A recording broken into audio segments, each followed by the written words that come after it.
So mine's going to be very brief. I'm just going to be looking at practical ways that we can actually approach these stories and we can report on these stories, because that's essentially where we are at right now. We can have all of this information, but if we don't find a way to be able to tell it in a way that people can understand, people feel connected to, then there really is no point in having all of this information. So I like to look at things that are very practical, things that I can use on a daily basis, things that I can just apply in how I tell my stories, and how I can measure whether my stories are really being impactful and if they are relevant to the audience and the type of audience that I'm looking at telling my stories to.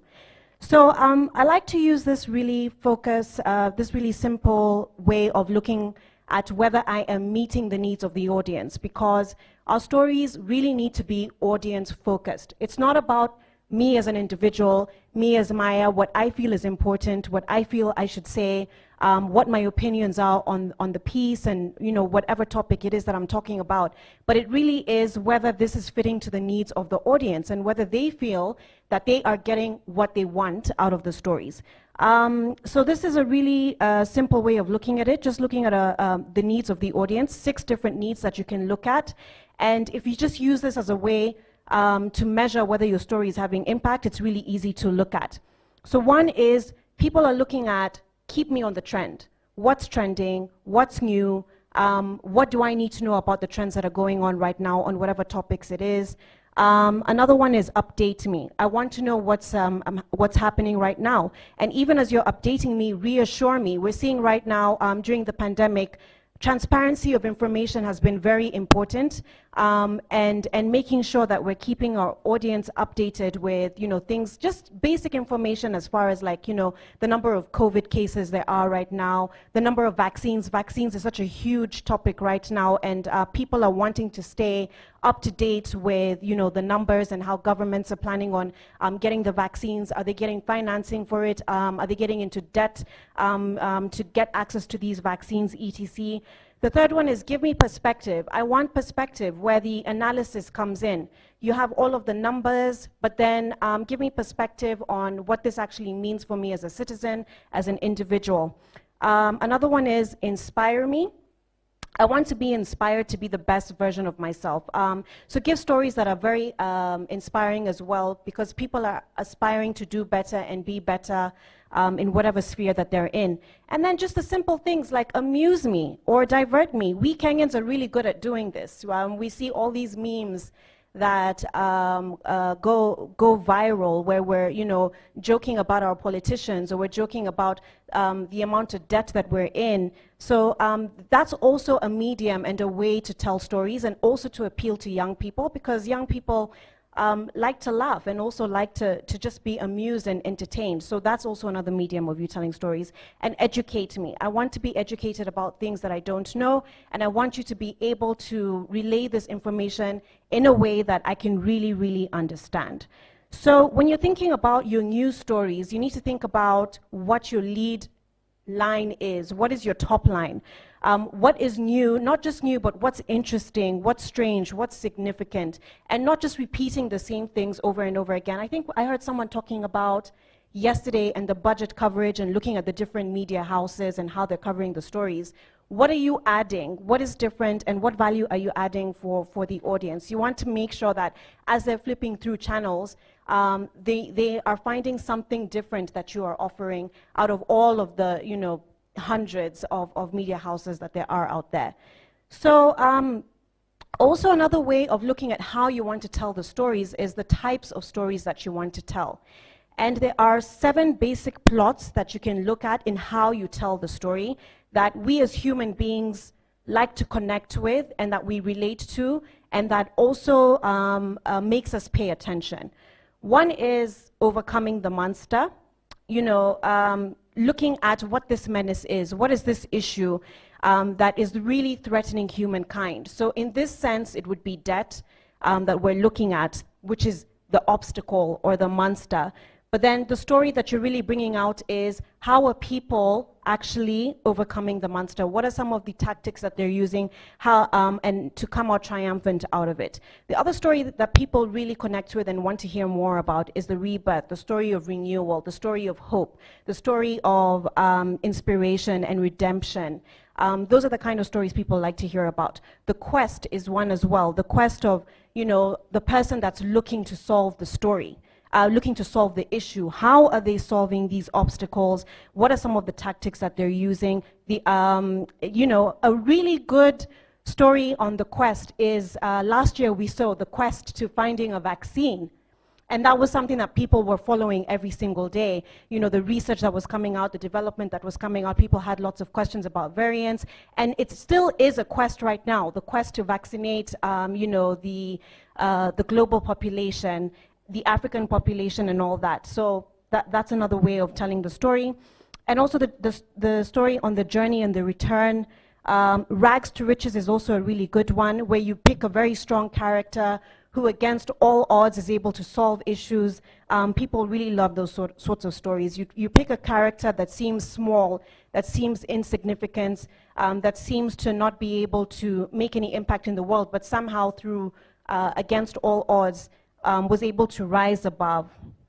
The story of tragedy is also one, because you want to really appeal to the audience and make them care about whatever issue it is. So the dark side of humanity and how it's impacting people. During this pandemic, we've seen lots of stories come out about lives lost, and also people not being able to access healthcare and things like that, jobs lost and things like that as well. And also, this one is a very difficult one, but then comedy is also a really good way of being able to break down big topics and subjects in a way that people will find interesting and will want to watch.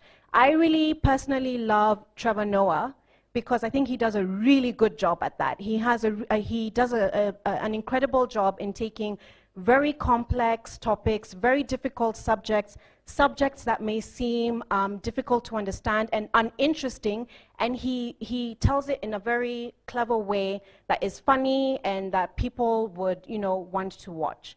Another thing I like to do is, in my process of looking at stories, is looking at the elements of the stories and a shopping list, really, of the things that I really need to make sure that my story has. One is a setting. So you need to look at where your story is and what mood your story is carrying. Is the mood anxious? Is it hopeful? Is it one of excitement? Is it one that is full of fear? There's a story that I just did recently, which was looking at vaccine manufacturing across the continent, and also just the financing that's going towards building the capacity to manufacture our local vaccines. And of course, the setting right now is that people are very anxious. People are wondering where it is that they're going to get their next dose from. People are wondering why it is that Africa doesn't have the capacity to manufacture their own vaccines. So that is the setting of my story. And then the second thing that you want out of your story is that you want to have characters, very strong characters that can carry the issue, the topics, the things that you want to bring out of your story. So who are the people that you're going to be focusing in your story? Who's your main character, but also who are your supporting roles? I think Wahika spoke about telling different sides of the story. This is where you really think about your strong characters that can bring out those different perspectives. So for my vaccine manufacturing stories, I looked at my different characters who could, bring something different to the table. I brought 2 case studies out. One was a pharmaceutical company that has been wanting to manufacture vaccines for a really long time, but then they haven't been able to build the capacity to do so because of lots of barriers. So I wanted that character to bring out what the specific barriers are in financing, the specific barriers are in, building capacity, facilities that are needed for vaccine manufacturing. And then I brought out a second company that has secured financing from India to build a vaccine manufacturing plant here in Kenya. So that's a different story. That's a story of hope that, we do have a way forward, and that something really is being done, and that there is hope in this situation, that not all is lost. But then also you want to be able to hold power to account. So I brought in the World Health Organization to talk about the COVAX scheme, to talk about what their thoughts are on the financing of the vaccine procurements. What plans do they have? Because our countries are running out of vaccines, and the COVAX facility, which mainly had India procure the vaccines, they're no longer exporting anymore, so no one really is certain about where the vaccines are coming from. So holding power to account there, and also giving people a sense of, a way forward, that there is something that is happening. And then I looked at an organization called AVMI, the Africa Vaccine Manufacturing Initiative, for their opinions and their recommendations on what they think should be the way forward, because building the capacity is not going to be a day or 2 days, or it's going to be a long-term focus. So what they think governments should look at right now. That gives the policy perspective, it gives the regulators perspective, it gives the manufacturers perspective, and in it as well, you're giving, the ordinary citizens perspective as well, and how they are being affected by it. So aside from the characters, you also want to look at what are some of the complications, some of the challenges in your stories, and bringing that out really, really well. What happened? Why? How did we get here as a continent? Why do we not have, vaccine manufacturing capacity as well? And then now looking at addressing or responding to the situation. Who is addressing the situation? How is it that they're addressing the situation? And then ending the story with some kind of closure, just having some kind of resolution at the end of the story, so that it's well knit at the end. You need to remember that your story is basically taking your audience on a journey. And you want to take them to a complete journey all the way to the end. So you may not be able to break down everything, but sometimes you might be able to give your audience a bit of closure just by focusing on that one thing. So while the financing aspect of it, there's so much when it comes to vaccines and, and procurements and all that, but I decided to just focus on one thing, which is vaccine manufacturing. How did we get here, and what is the way forward? That was the focus of my story. I could go into so many other things, but you really don't have the time to be able to do that. So being able to really narrow down and focus on your story. Now, looking at the process, I know these are very basic things, but they're very practical, and they do help you just have some structure in how you approach your storytelling. So the process, of course, getting ideas, and I think that planning and preparation is really, really important. Depending on whether you are a writer, whether you're doing it for online, whether you're doing it for, a newspaper article, or you're doing it for TV, or you're doing it for digital, having some sort of structure in your mind and a plan on how you're going to do the story is really, really important. When I am crafting my story, I go as detailed as even looking at the shots, what kind of shots I would need. So if I'm doing a vaccine manufacturing plant, I'm thinking about packaging, processing, I'm thinking about factory shots, people in their factory shots, and all of those kind of things. Just going down to the very details of the kind of shots that you would need to tell the story. And then preparation is really, really key. Don't go into an interview not having a very structured way of how it is that you're going to ask questions, having clear and concise questions, and having pre-interviews with your characters before you even go to location, before you even go to on set. For me, for this vaccine manufacturing story, I worked on it for about 2 months, just speaking to the characters of the story to really be able to understand in depth what the issues are, so that I know what to expect when I'm going on location. You don't want to go on location and find that it's a completely different story than what you thought. And sometimes you might have an idea of what you think the story is, and then you speak to the characters of the story, and you realize that actually the situation and the reality on ground is completely different than what I thought it would be. So that's why pre-interviews are really, really important, so that you don't find yourself stuck and you don't find yourself, just not knowing where to go next with your stories. So the preparation part is important. And then, of course, the collection of you doing the news gathering stuff now, where you go out and you get your shots, you get your interviews, you get all of that. And going back and writing your story. Don't be afraid to rewrite your story. Don't be afraid to revise that. don't be afraid to even, your story might completely change once you go and you gather the content, and you might find that it's completely different than what you had in mind at first. So you edit, rewrite, revise over and over again until you feel that you've really captured the essence of the story the best way that you can. So those are just some of my tips. I believe in just practical ways of you being able to do stories and to tell stories, and practical ways of you to bring creativity in it as well. Because we can get lost in all of the information, but if we don't look at how we approach it, then we've really lost the whole purpose of it, which is just having impact in our stories that we tell. Yeah, that's it from my end. I don't know if there are any questions.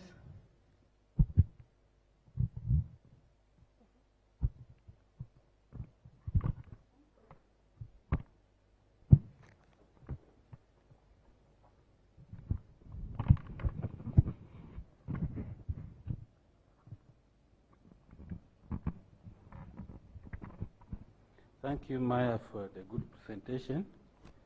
Now, when it comes to the choice of the people to interview, in case of COVID, for instance, the actual main sites, how do you decide? Because you might also encounter skeptics who are authorities in that area. How do you navigate through that? Thank you. So how do I decide who to interview? Who am I?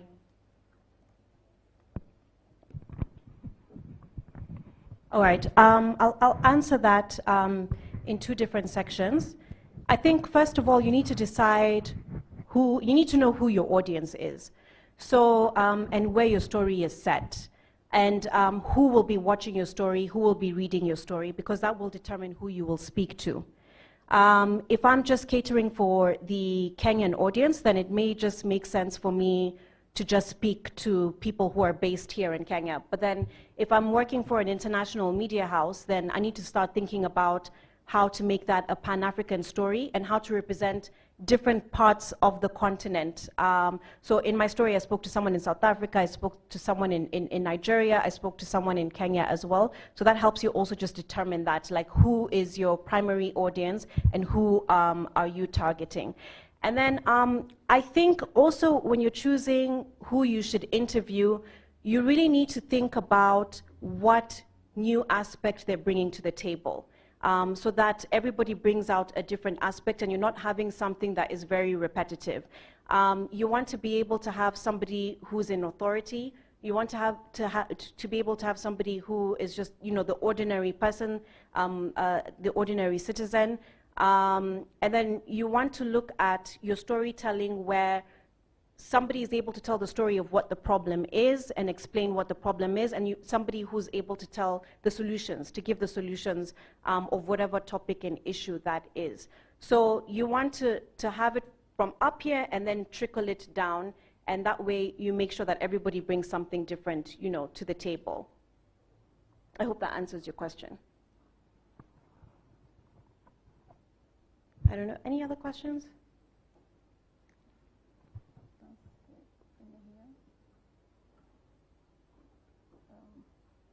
I don't have on my end.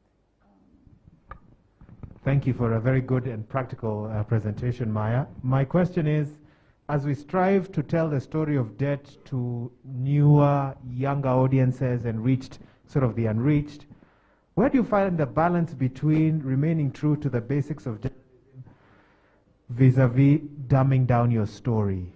Like, where do you decide, like, I can make it fun and interactive, etc., but is there a limit to how far you can go? And I think that's the struggle sometimes, that you really want to break it down to its bare bones, but at the same time, as a journalist, you don't want to be accused of telling shallow or stories that would not meet a particular test. How do you decide what angles to chase a story with to ensure that you remain true to who you are, but that your audiences can actually understand what you're telling them?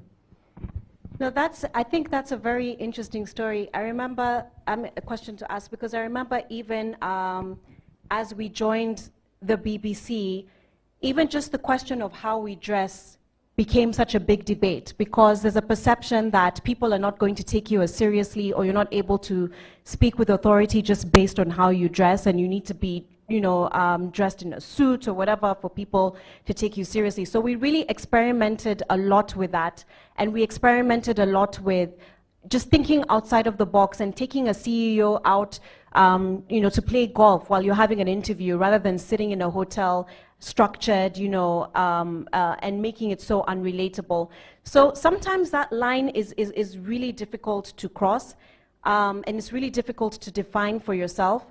But as long as you're able to explain it to, for me, I use my 15-year-old as an example. If I'm able to explain it to him, you're not changing the meaning of the story, you're not changing the content of the story, but you're changing the way that you package it. So it's not that you are making a story shallow or that you're not going in depth, but it's just that you are changing how you package it and how you tell the story, so that it's in a way that is digestible for young people. Yeah, so that's what I would say, is that don't think that just because you're simplifying a story and you're simplifying your language, that you are dumbing down the story, or that you're not being shallow or you're not being deep enough. You're just changing the way that you are packaging it for people to be able to understand. Thank you. It's a good question. We have a question from Burundi. Burundi would like to come in. Burundi, we are crossing over. Yes. Thank you once again, Maya, for your real and rich presentation. So now my question is this. Due to your speed and language, can you please share with us your presentation in terms of stories? Thank you. In terms of? Since you spoke fast, so thank you. Yeah. Merci beaucoup, Maya, pour votre présentation. Ma question c'est celle-ci. Thank you, Maya, for your presentation. Now, in a country where the social reason does not respond to the economics reason, how can you tackle such a topic, such a story?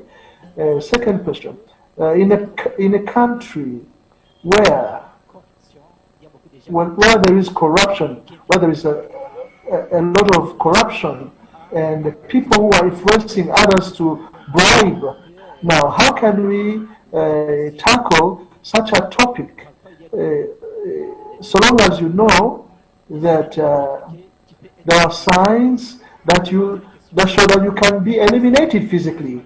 So if, for instance, you have an information that you wish to share with others, with the rest of the world, how can you do it without jeopardizing your life? Wow. Thank you. That is a powerful question, and I think that the responsibility also lies with our media houses as well. Is that, are they offering some level of protection? And what kind of editorial guidelines do you have? What sort of mechanisms is it that you have in protecting yourself and protecting your identity? I know that for the BBC, we do heavy investigative journalism work, and sometimes we have to go through great lengths to be able to protect our whistleblowers, protect the people who are giving us access to this information, but also protect some of our journalists that are telling these stories. So it's looking at the policies, what you have in terms of protection. Is there some kind of protection, legal protection, that the media house that you're working for has as well? Getting some legal advice is extremely important.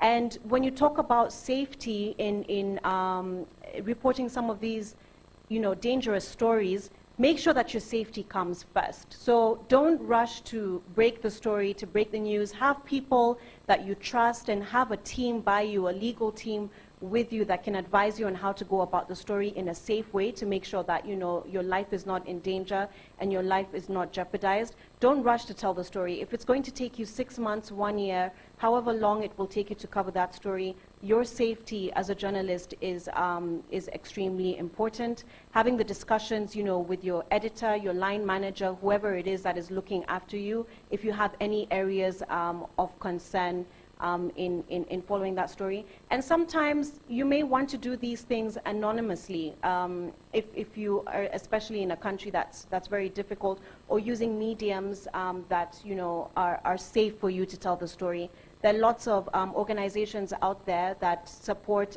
investigative journalists to make sure that they are safe in them telling their stories.